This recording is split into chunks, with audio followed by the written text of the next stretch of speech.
Welcome back to Big Mouth and fancy seeing you here. Why the DCEU is better than the MCU to me.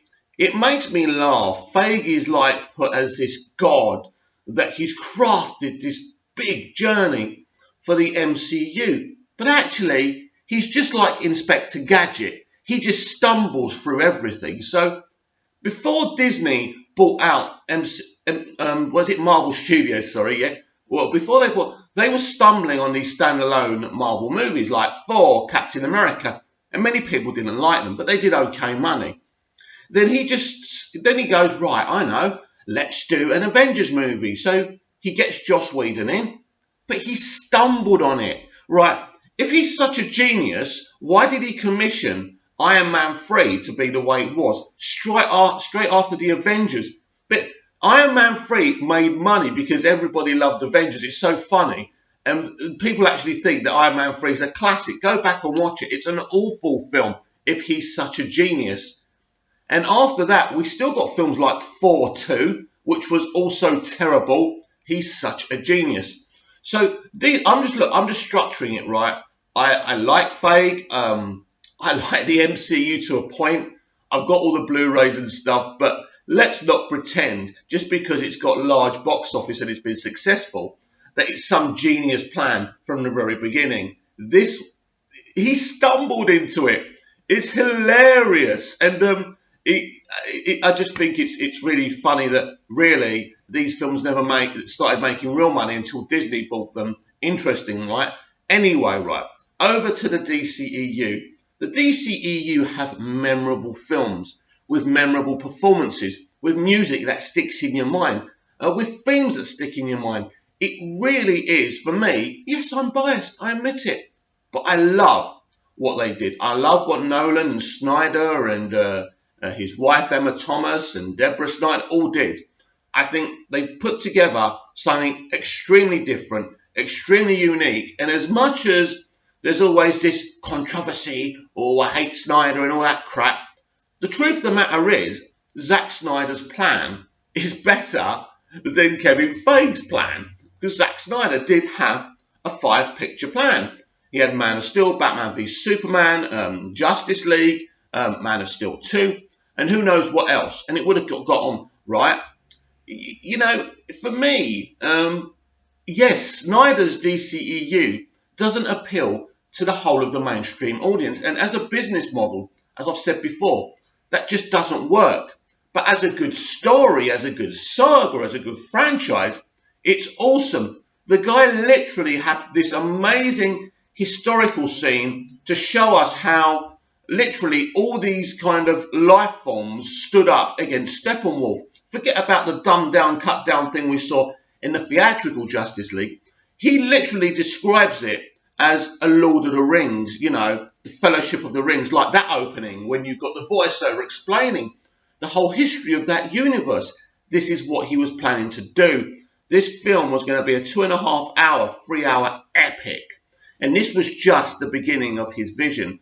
And by Warner Brothers moving him out and deciding to go down the generic direction was the decision that will change everything.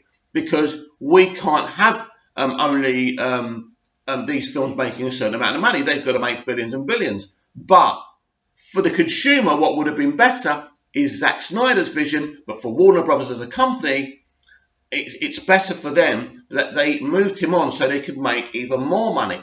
And this is the controversial factor of the whole thing. Because I'm sitting there watching Man of Steel, Batman v Superman, and even Wonder Woman and thinking, wow, you know, we're on a good journey here. And all of a sudden we get to Justice League and it's, right, what's happened here then? And this is where we are. Now, I don't blame Warner Brothers because they were in such a difficult fix. What do? Make as much money as they can, make the critics happy, make everyone happy? Or do they just make a few of us happy? But even so, right, we still got Man of Steel, we still got Batman v Superman, we still got Suicide Squad, we still got Wonder Woman, we've still got 4 awesome movies, and now we've got Aquaman, which actually isn't the generic kind of kiddie flick sitcom that everybody was predicting it to be. Yes, there's things there, but there's still a deep message there. There's a lot of kind of things, call outs from Man of Steel, for example, when Arthur lifts the submarine or ship or whatever it is, right? It's very similar to what we see Cavill's Superman do. So there's a lot of call outs to that movie. So for me, either James Wan loves Zack Snyder, which we know he does anyway, or Walter Hamada, as the new leader of this franchise, is saying, let's stick to Snyder's vision. That's interesting. That's telling. So although the films he's commissioning don't seem like the kind of films that would fit into Snyder's universe, Blue Beetle, Plastic Man, things like that.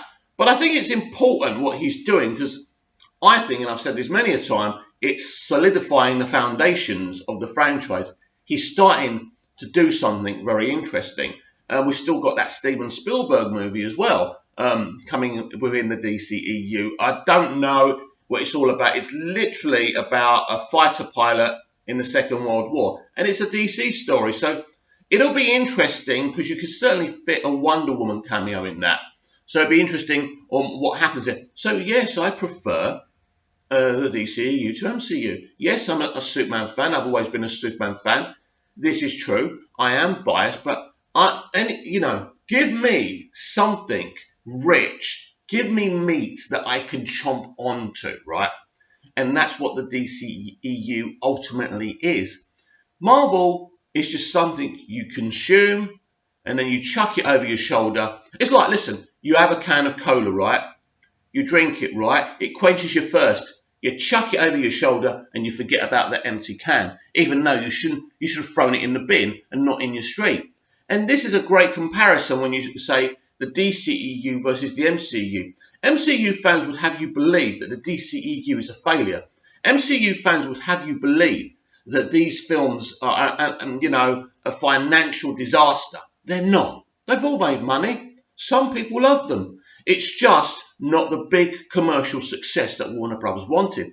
And this is why they've gone the direction they have with Aquaman, and they will continue to go down this direction. Aquaman will make close on $1 billion. I'm afraid this is what happens. You sacrifice what Snyder was doing to bring in more money. But still, Aquaman is a very good movie.